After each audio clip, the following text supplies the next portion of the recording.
के तीसरे लेक्चर में आप सभी का स्वागत है। तो दूसरे लेक्चर में हम लोग रिफ्लेक्शन ऑफ लाइट पर आधारित कुछ क्वेश्चन किए थे। आज हम लोग मिरर के बारे में पढ़ेंगे। सो हेडिंग पहले लगा लेते हैं।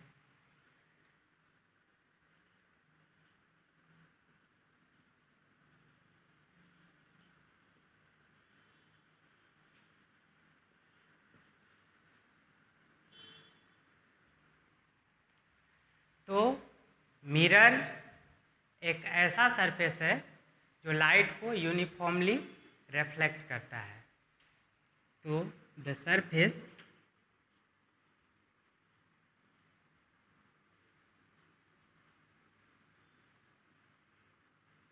which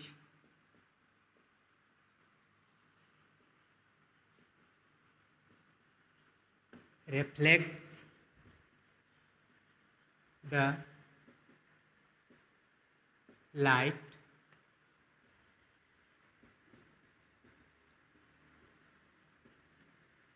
uniformly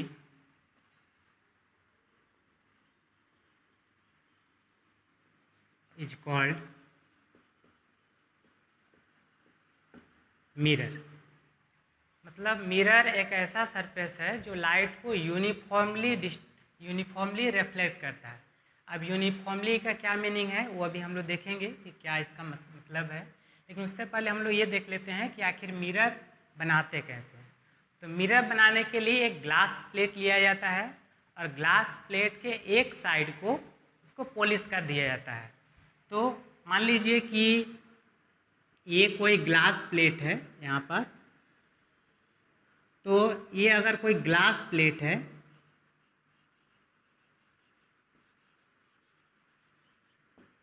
तो ग्लास प्लेट जानते हैं कि एक ट्रांसपेरेंट सब्सटेंस होता है। तो लाइट अगर इधर से आएगा तो ये ऐसे पास कर जाएगा। तो इसको मिरर बनाने के लिए इसके एक साइड को पॉलिश कर दिया जाता है। तो मान लीजिए हम लोग इसके एक साइड को, इधर वाले साइड को पॉलिश कर दे रहे हैं, पॉलिश कर दिए, तो उसको इस तरह से दिखाया जाता है कि ये जो सिंबल है उसके एक साइड को पॉलिश किया हुआ दिखा रहा है।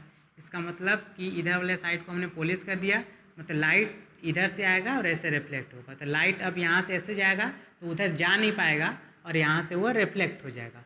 सिमिलरली कोई लाइट अगर यहाँ पास लाइट रेज ऐसे गया तो यहाँ से एक नॉर्मल पहले बना लेते हैं और ये नॉर्मल बना लिए और यहाँ से ये मान लीजिए कि कुछ एंगल है आई, तो उतना ही एंगल पर ये यहाँ से रिफ्लेक्ट हो जाएगा। ये एंगल आई है तो ये भी एंगल आई होगा। हालांकि इसको आर लिखते हैं, लेकिन जानते हैं हम लोग कि आई और आर बराबर होता है, इसलिए ये आई है तो ये भी आई, ये 30 है तो ये भी 30 डिग्री होगा। तो ग्लास प्लेट उसको पॉलिश करने से पहले लाइट रेज उसके पास हो सकता है, बट हम उसको जब पॉलिश कर देंगे उसके एक साइड को तो लाइट रेज ऐसे जाएगा और वहाँ से रिफ्लेक्ट हो जाएगा। तो अब ये ग्लास प्लेट मिरर बन गया। तो मिरर बनाने के लिए ग्लास प्लेट के एक साइड को हम लोग पॉलिश कर देते हैं। तो फॉर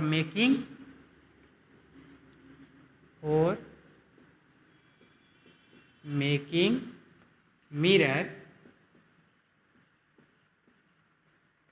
one side of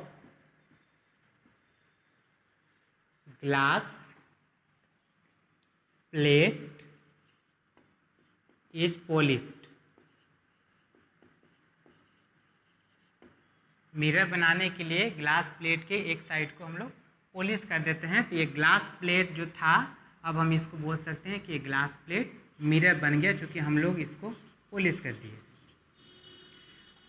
अब यहाँ पास हम लोग समझते हैं कि यूनिफॉर्मली का मीनिंग, कि यूनिफॉर्मली का मतलब क्या हुआ। तो मान लीजिए कि हम लोग एक मिरर हम लोग बना लिए हैं। ये एक कोई मिरर है। अब यहाँ पास बहुत सारे रेज इस पर इंसिडेंट हो रहा है और ये सभी रेज हम मान के चलते हैं कि आपस में पैरेलल है। तो सभी रेज आपस में पैरेलल है। तो यहाँ से जब ये रेज मिरर पर टकराया तो अब यहाँ से रिफ्लेक्ट होगा। अब जब रिफ्लेक्ट होगा तो यहाँ पास ये रेज मान लीजिए रिफ्लेक्ट होके यहाँ से इधर ऐसे गया। यहाँ से ये रेज ऐसे गया, यहाँ से ये रेज ऐसे गया और यहाँ से ये रेज ऐसे गया।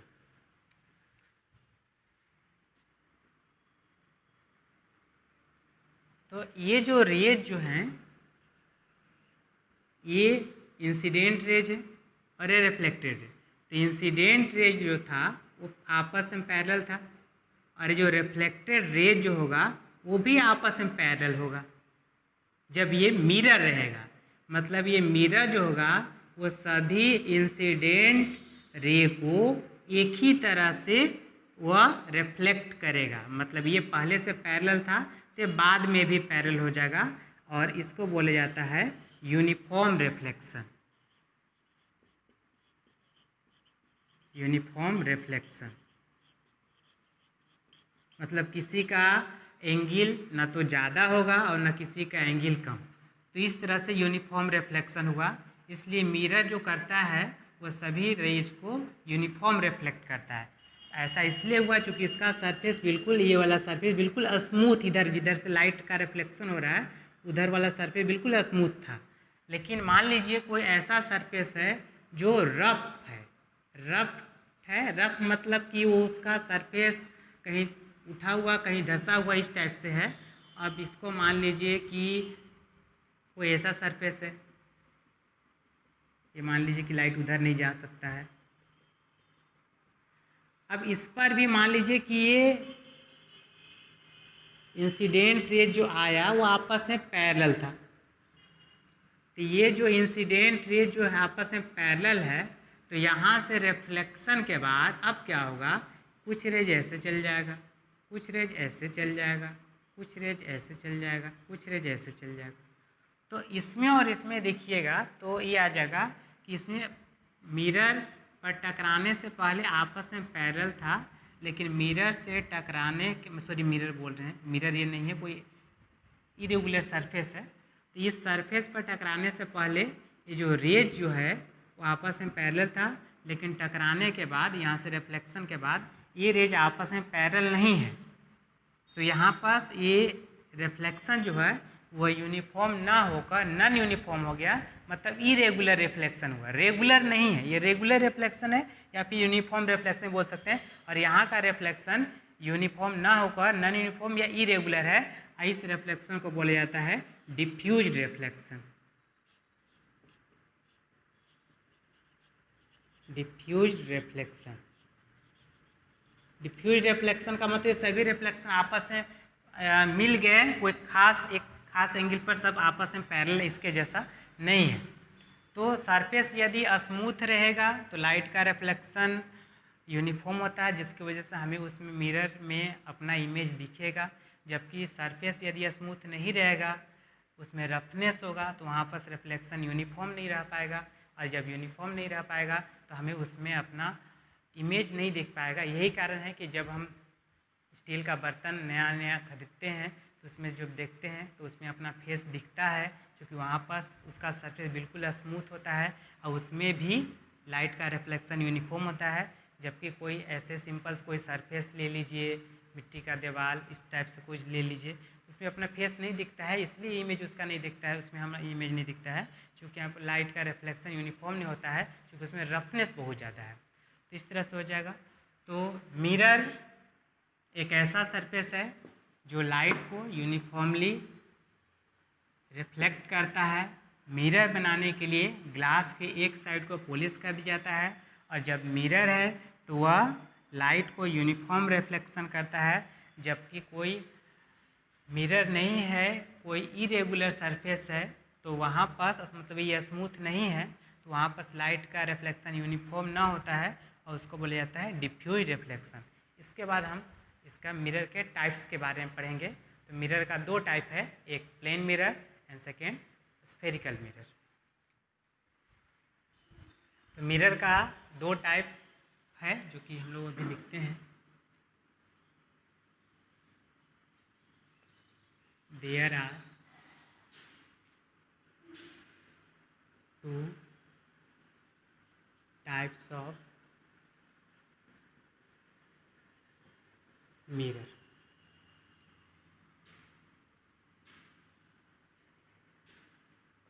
फर्स्ट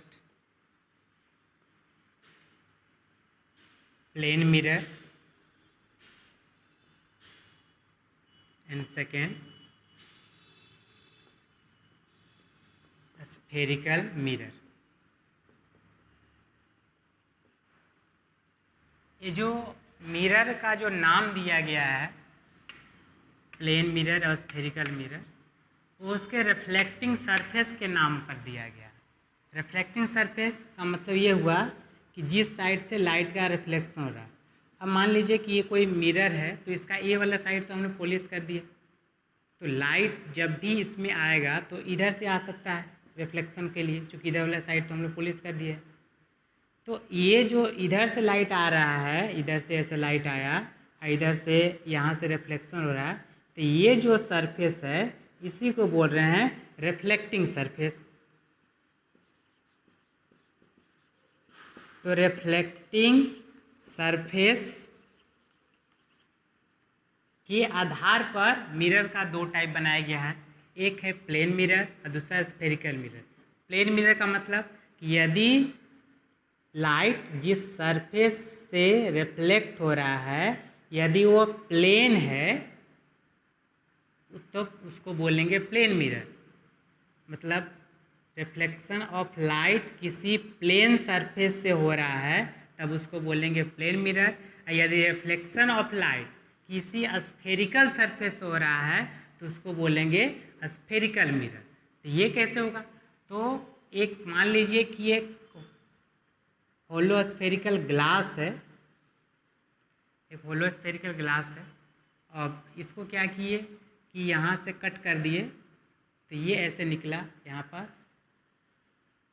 अब इसको हम लोग पॉलिश कर दिए, तो इसको आप इधर से भी पॉलिश कर सकते हैं, इस साइड से भी और इस साइड से भी पॉलिश कर सकते हैं। तो मान लीजिए कि इस साइड से अगर पॉलिश कर दिए तो क्या होगा कि यहाँ पास लाइट का जो रिफ्लेक्शन होगा, यहाँ पास तो लाइट का जो रिफ्लेक्शन हो रहा है वो यहाँ पर सरफेस जो हो रहा है वो प्लेन नहीं है, ये किसी स्फीयर का ही टुकड़ा है, स्फीयर का पार्ट है। इसलिए इस मिरर को बोलेंगे स्फेरिकल मिरर। और इसी तरह से यदि हम बाहर से इसको पॉलिश ना करके इसको अंदर से पॉलिश हम लोग कर दें इधर से, तब पर भी मान लीजिए कि लाइट ऐसे आया और यहाँ से ऐसे रिफ्लेक्ट कर गया, तो यहाँ भी लाइट जो रिफ्लेक्ट हो रहा है वो किसी स्फेरिकल सरफेस हो रहा है। तो ये भी एक स्फेरिकल मिरर है और ये भी स्फेरिकल मिरर है, जिसके बारे में आप 10th क्लास में पढ़े होंगे कि इसका नाम होता है concave mirror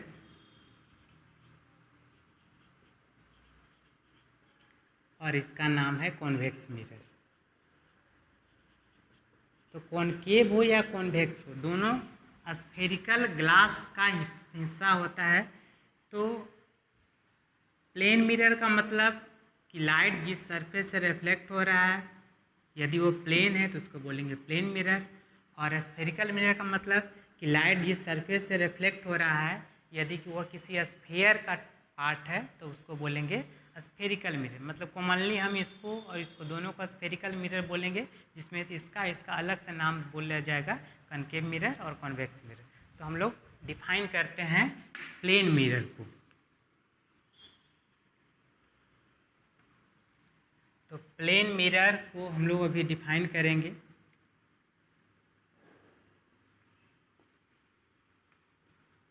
plane mirror, the mirror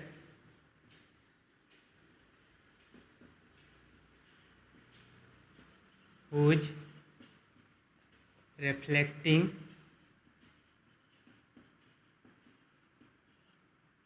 surface, the mirror whose reflecting surface is plane is called plane mirror। तो इसका सरफेस जो प्लेन मिरर का जो रिफ्लेक्टिंग सरफेस होता है वो बिल्कुल प्लेन होता है। तो ये मान लीजिए ग्लास प्लेट है और इसके एक साइड की इधर हम लोग पॉलिश कर दिए तो ये बन गया हम लोग का प्लेन मिरर। तो ये है प्लेन मिरर।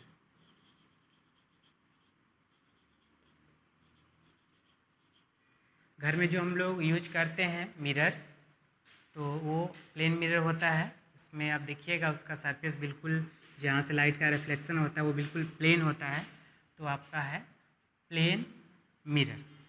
अब प्लेन मिरर में जो इमेज बनता है, जैसे मान लीजिए यहाँ पास कोई ऑब्जेक्ट है, ये कोई ऑब्जेक्ट है, इसमें इमेज बनेगा। तो इमेज का बहुत सारे प्रॉपर्टीज है, कैरेक्टरिस्टिक्स है, तो अभी हम लोग उसके बारे में पढ़ेंगे कि अगर कोई प्लेन मिरर किसी ऑब्जेक्ट का इमेज बना रहा है तो उस इमेज का क्या क्या कैरेक्टरिस्टिक्स है, क्या क्या उसका विशेषताएं हैं, तब हम लोग स्फेरिकल मिरर के बारे में पढ़ेंगे। तो अभी हम लोग पढ़ेंगे characteristics of image form by the plane mirror.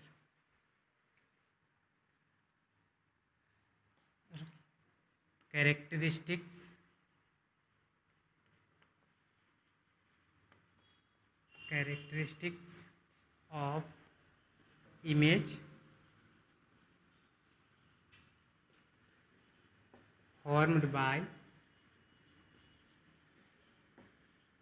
a plane mirror।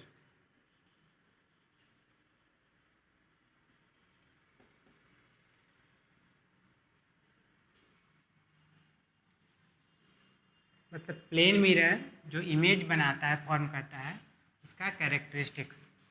तो इसको हम लोग एक डायग्राम के हेल्प से समझेंगे। वो डायग्राम अभी हम लोग बनाते हैं। तो ये हम लोग डायग्राम बनाए हैं कि ये कोई प्लेन मिरर है, समझेंगे इसको ध्यान से। ये कोई प्लेन मिरर है और इसके सामने हम लोग एक ऑब्जेक्ट को ऐसे रख दिए। ये है ऑब्जेक्ट।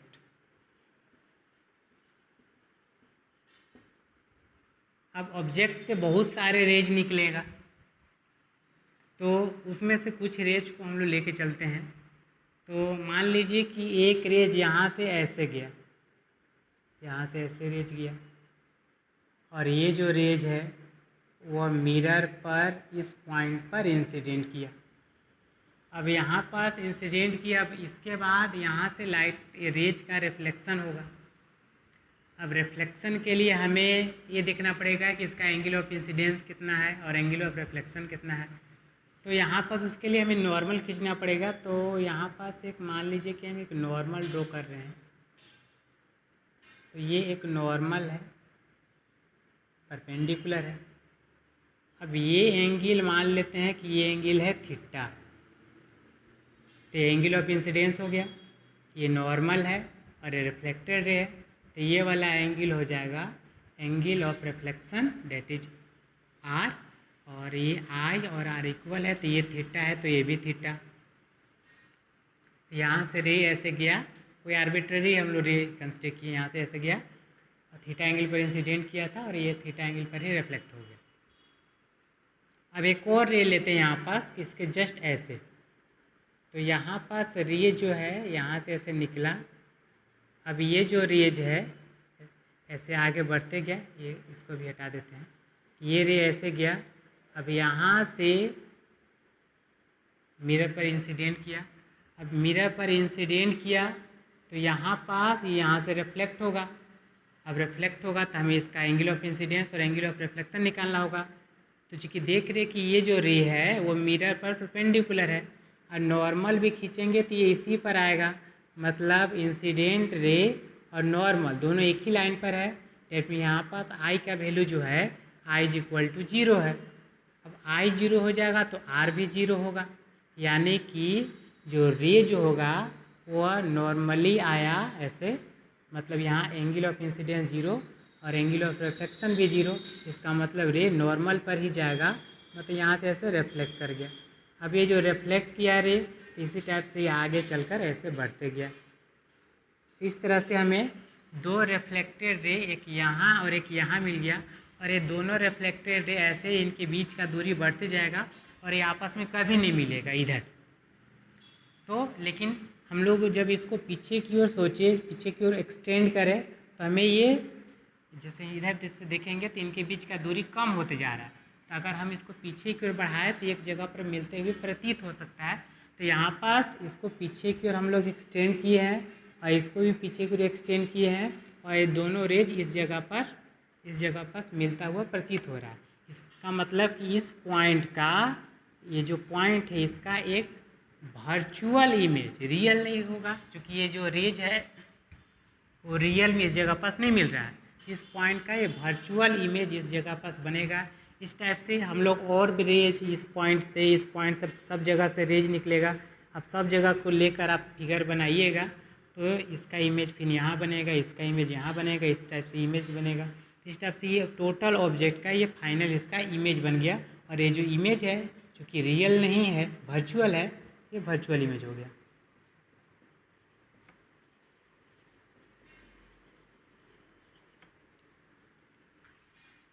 तो यहाँ पास हम लोग जो प्लेन मिरर है इस ऑब्जेक्ट का वर्चुअल इमेज बनाया। इसके साथ ही कुछ और भी प्रॉपर्टी है कि जैसे इसके बारे में बोल सकते हैं कि जो पहला प्रॉपर्टी इस इमेज का बोल सकती है कि जो इमेज जो बनता है वो मिरर के पीछे बनता है। Image is form behind the mirror. Second बोल सकते हैं कि जो इमेज जो है वो वर्चुअल है। थर्ड बोल सकते हैं कि इमेज इज इरेक्ट, इमेज सीधा है। अगर मान लीजिए ऑब्जेक्ट ऐसे होता, इमेज ऐसे बनता, तो हम बोलते कि ये इमेज उल्टा है, इन्वर्टेड है। लेकिन ऑब्जेक्ट जैसे है वैसे ही इमेज है, तो हम बोलेंगे इमेज इज इरेक्ट, इमेज सीधा है। और इसके अलावा ये जो डिस्टेंस जो है, ऑब्जेक्ट का डिस्टेंस इस मिरर से और इमेज का डिस्टेंस इस मिरर से, ये वाला डिस्टेंस और ये डिस्टेंस, ये दोनों डिस्टेंस इक्वल होगा। हम इसको इस तरह से प्रूफ भी कर सकते हैं कि जैसे ये एंगल थीटा है, ये भी एंगल थीटा है। अब ये जो है नॉर्मल जो था ऐसे, बिल्कुल ऐसे, और ये भी ऐसे सीधा गया था, तो ये और ये पैरेललाइजेशन नहीं, ये और ये पैरेलल होगा, तो ये एंगल थीटा है तो ये भी एंगल थीटा होगा अल्टरनेट एंगल से, ये एंगल और ये एंगल इक्वल। उसके साथ साथ ये एंगल, ये और ये जो लाइन है फिर से पैरेलल है, तो ये एंगल और ये एंगल भी इक्वल होगा कोरिस्पोंडिंग एंगल से। तो अगर इस ट्रायंगल में और इस ट्रायंगल में हम लोग देखें तो इस ट्रायंगल का ये एंगल और इस ट्रायंगल का ये एंगल दोनों इक्वल है। इस ट्रायंगल का ये एंगल 90 डिग्री और इस ट्रायंगल का ये एंगल भी 90 डिग्री। और ये जो है, ये जो साइड है वो दोनों में कॉमन है, दोनों ट्रायंगल में। इसका मतलब कि दोनों जो ट्रायंगल है वो आपस में कॉन्ग्रुएंस है, मीन्स सर्वांगसम है।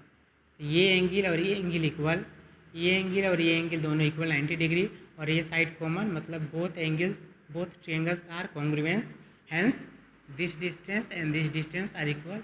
मतलब ऑब्जेक्ट का दूरी इस मिरर से और इमेज का दूरी इस मिरर से वो भी इक्वल होगा। तो ये सब प्रॉपर्टीज को, कैरेक्टरिस्टिक्स को अभी हम लोग लिखेंगे। तो फर्स्ट कैरेक्टरिस्टिक्स हम लोग लिखते हैं। फर्स्ट है image is formed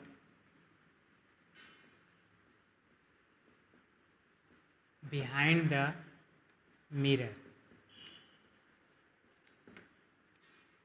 Second, image is virtual.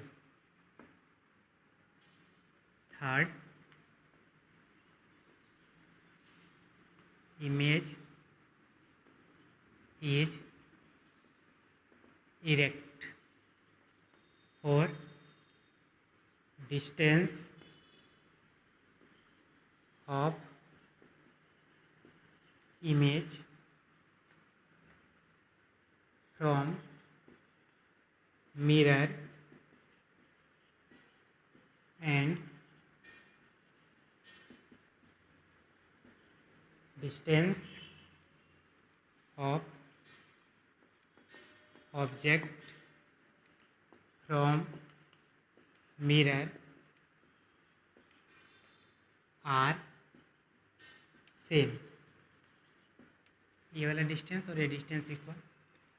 साथ ही साथ एक दो प्रॉपर्टी और है, हाइट, ऑब्जेक्ट का हाइट और इमेज का हाइट। ये हाइट और ये हाइट भी इक्वल होता है।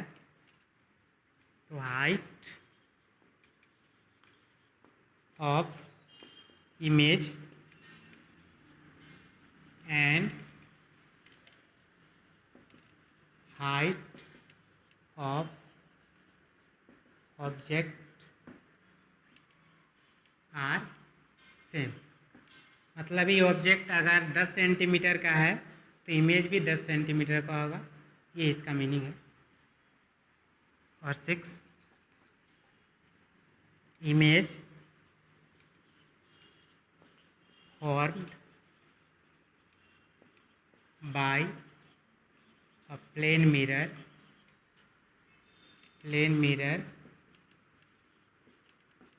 is laterally inverted।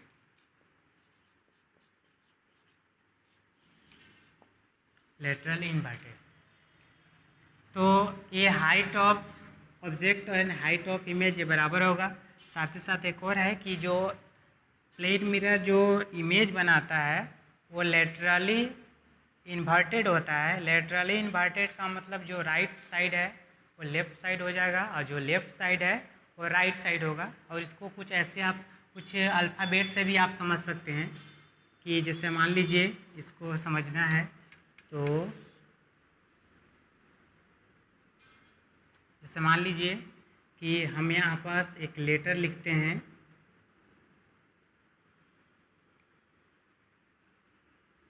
जैसे मान लीजिए हम लोग एक लेटर लिखे पी, तो जब इसको इस मिरर में देखा जाएगा तो ये कुछ इस टाइप से ऐसे दिखेगा। ऐसे अगर हम लोग इसमें अल्फ़ाबेट लिखते हैं बी ऐसे, तो इसमें जो होगा वो इस टाइप से ऐसे दिखेगा। तो ये हुआ लेटरली इन्वर्टेड का मतलब जो प्लेन मिरर जो होता है वह लेटर को ऐसे अल्फ़ाबेट का जो राइट साइड हो लेफ़्ट और जो लेफ़्ट साइड हो राइट, इसी को बोला जाता है the image form is laterally inverted. तो अब इतना प्रॉपर्टी इतना कैरेक्टरिस्टिक हम लोग प्लेन मिरर का देखें और इस पर आधारित हम लोग कुछ क्वेश्चन जो करेंगे वो नेक्स्ट वीडियो में करेंगे। That's all, thank you.